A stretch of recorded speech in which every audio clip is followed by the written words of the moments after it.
భారతదేశంలోని రైతాంగ సంక్షేమం, పంట పెట్టుబడుల కోసం ప్రధానమంత్రి నరేంద్ర మోదీ వారణాసిలో జరిగిన కార్యక్రమంలో 20వ విడత ప్రధానమంత్రి కిసాన్ సమ్మాన్ నిధి డబ్బులు విడుదల చేయడం పట్ల మహబూబ్ నగర్ జిల్లాకు చెందిన రైతులు ఆనందం వ్యక్తం చేశారు. వారు దూరదర్శన్తో మాట్లాడుతూ ప్రధానమంత్రి కిసాన్ సమ్మాన్ నిధి పథకం ద్వారా వచ్చిన డబ్బులు తమకు పంట పెట్టుబడులకు ఎంతగానో ఉపయోగపడ్డాయన్నారు. బ్యాంకు ఖాతాలో 2,000 రూపాయల చొప్పున జమ అయ్యాయని, ఇప్పటి వరకు మొత్తం 40,000 రూపాయలు జమ కావడం చాలా ఆనందంగా ఉందన్నారు. మాకు పిఎం కిసాన్ కింద ఇంతకు ముందుకు 19వ విడత డబ్బులు పడిపోయినాయి. 20వ విడత డబ్బులు 2,000. దయచేసి ఇది బాగుంది. ప్రధానమంత్రి గారు చేసినందుకు చాలా మంచిగా ఉంది. అందరికి వినియోగించుకుంటున్నాం కాబట్టి అందరికి బాగుంది. పిండి సందులు తెచ్చుకుంటున్నాము. 2,000తోన పిండి సందులు తెచ్చుకుంటాం. ఎరువులు అన్ని రకరకాల ఒక సంచి రంక కొన్ని పాయలు మిగులుతాయి. దాని నుంచి కలుపు పిండి తెచ్చుకొని వాడుకుంటున్నాం.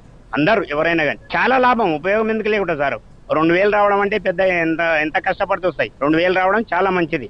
అందుకు దయచేసి దీన్ని అందరూ వాడుకొని పిండి సంచులు కానీ ఈరే కానీ తెచ్చుకొని వాడుకుంటే మంచిగా దీని నుంచి చాలా లాభం పొందుతామని నా అభిప్రాయం.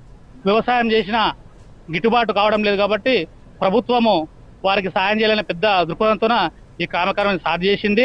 మరియు రాష్ట్ర ప్రభుత్వం ఇచ్చే రైతు బంధు కానీ, స్టేట్ గవర్నమెంట్, సెంట్రల్ గవర్నమెంట్ ఇచ్చే పిఎం కిసాన్ కానీ, వీరి యొక్క రెండు ప్రభుత్వాలు చేస్తున్న సాయము అభినందనీయము.